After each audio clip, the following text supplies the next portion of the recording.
India నుంచి దుబాయ్కి 2 గంటల్లో ట్రావెల్ చేయొచ్చు. ఫ్యూచర్లో ఇండియన్ ఫైనాన్షియల్ క్యాపిటల్ సిటీ అయిన ముంబై నుంచి దుబాయ్కి 2 గంటల్లో ఒక రైల్వే ట్రాన్స్పోర్ట్ సిస్టమ్ని స్టార్ట్ చేయబోతున్నారు. ఇది కూడా అండర్ వాటర్లో.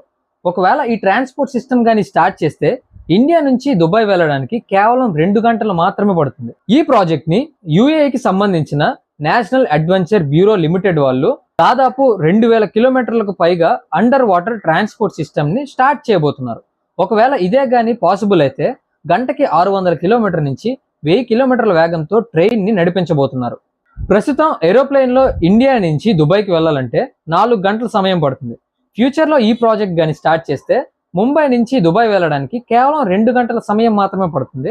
ఈ ప్రాజెక్ట్ కానీ సక్సెస్ఫుల్ అయితే కేవలం ట్రావెలింగ్కే కాకుండా ట్రాన్స్పోర్ట్ సిస్టమ్కి కూడా చాలా ఎక్కువగా ఉపయోగపడుతుంది. అలాగే కంట్రీస్ మధ్య ఉండే బాండింగ్ కూడా పెరుగుతుంది.